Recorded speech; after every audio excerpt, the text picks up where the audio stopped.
Well, the kind of debate that sometimes is had in the media or by some academics or some opinion leaders that the English language had caused problem to the development of Africa is not entirely true. It's partly true as long as we look at the potential division that the English language should have caused. But during the time of the English language coming to Africa, the English language should have been the only language that the English people would use to communicate with Africa. And through the colonization, the English language was left. It was the method by which people were trained in Africa. The schools were run through the medium of English language. So the whole idea that there were more negatives as far as the English language coming to developing countries or to Africa is concerned, then I don't think that that is the case. Let's look at some of the benefits of the English language spoken in developing countries. Take countries that have a lot of languages. India has about, in excess of 40 languages. So is Ghana. Ghana has about 52 languages. Nigeria, 520 languages. So is a country like China. A lot of people believe that China speaks only one language. No, but there are more than 15 different languages in China. Mandarin being spoken by about 995,000 people. So that is the reason why people believe that Mandarin is the only language in China. That's not the case. So let's look at Africa without the English language.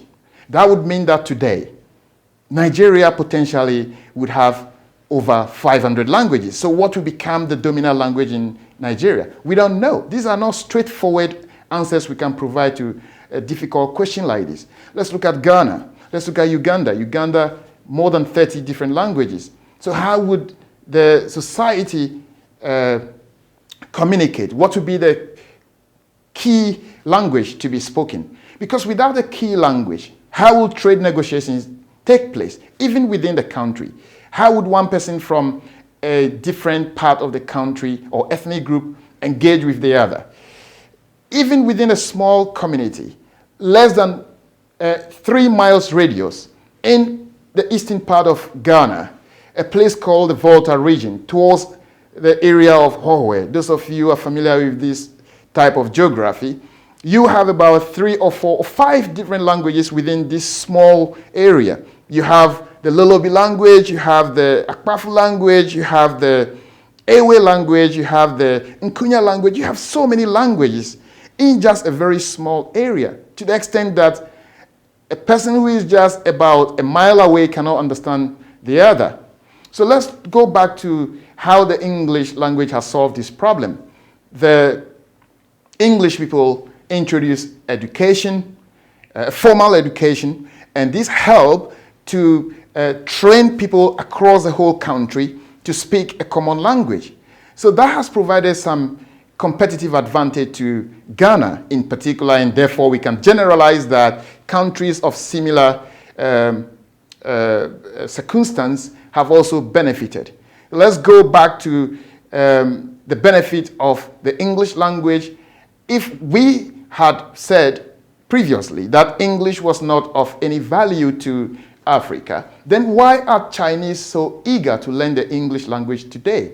There are so many English professors or English teachers going to China who are now training the Chinese to be able to speak English. The same applies to Vietnam. The same applies to Thailand.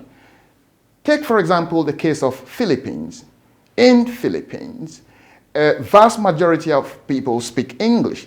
And so when there is the need for international labor, particularly in the health industry, tourism industry, the preference is Filipinos, unfortunately. And that's partly because the Filipino English version is slightly closer to the American accent.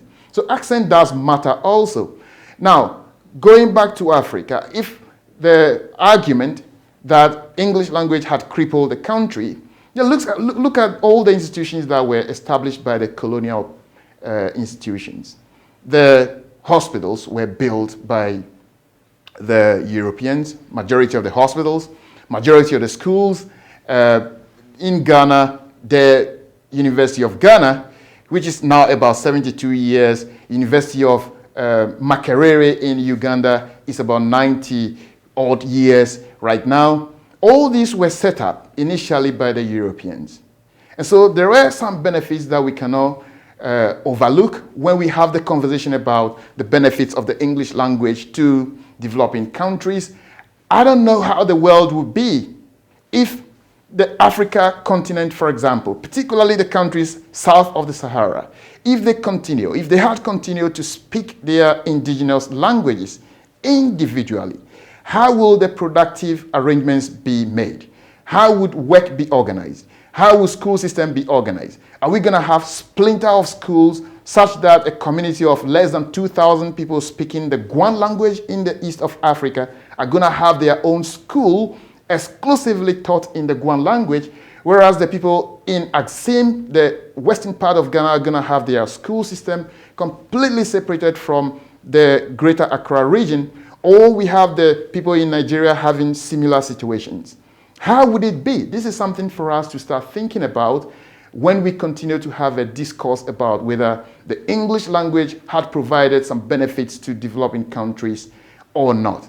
And I don't know the answer. It's something that we have to continue looking at the benefits versus the cost of this development. That would be my take on this particular thing.